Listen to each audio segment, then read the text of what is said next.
আমাদের prime minister Narendra Modi আমাদের request করেছিলেন যে গোটা 1 বছর সোনা না কিনতে আর পেট্রোল ডিজেল সাবধানে ইউজ করতে।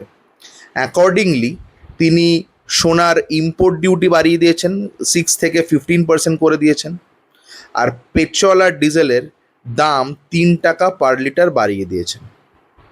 সবই বুঝলাম, কিন্তু একটু ইকোনমিক টার্মসে ব্যাপারটা বোঝানোর চেষ্টা করি যে উনি কেন বলেছিলেন এইসব কথা।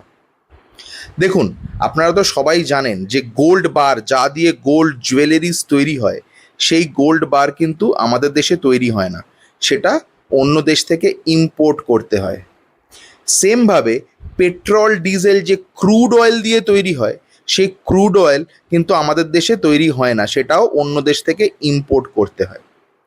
আর যখনই ইম্পোর্ট করতে হয় সেটার পেমেন্ট কিন্তু ডলারে করা হয়। আর আপনারা তো জানেন যে ডলারের ভ্যালিউ ইন্ডিয়ান রুপির থেকে কিন্তু অনেকটাই বেশি। সেটারও রেসপন্সিবিলিটি যদিও সেন্ট্রাল গভর্নমেন্টেরই, কিন্তু সেসব ডিবেটে আজকে আমি যাচ্ছি না। তো যখনই এই ইম্পোর্টের জন্য ডলারে পেমেন্ট করা হবে, তাতে কি হবে, ডলারের ভ্যালিউ আরও বাড়বে আর ইন্ডিয়ান রুপি ডিভ্যালিউ হতে থাকবে।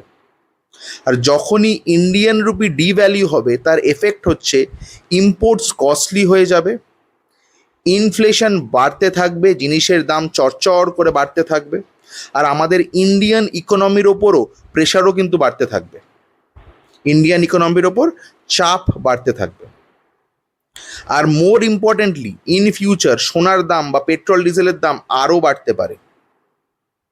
তবে শেষে একটা কথা বলেই শেষ করব, মোদিজি ভারতের জনগণকে রিকোয়েস্ট করছে পেট্রোল ডিজেল সাবধানে ইউজ করতে, আর নিজে 10টা থেকে 30টা গাড়ির কনভয়ে ঘুরে বেড়াচ্ছেন। সেইভাবে চললে কিন্তু ভারতের জনগণ মোটেই ব্যাপারটা শুনবেন না। কারণ ওনাদের গাড়ি বা বাইক যদি পেট্রোল বা ডিজেলে চলে, মোদিজির গাড়িগুলো তো আর গঙ্গা জলে চলে না, তাই না? নমস্কার, ভালো থাকবেন।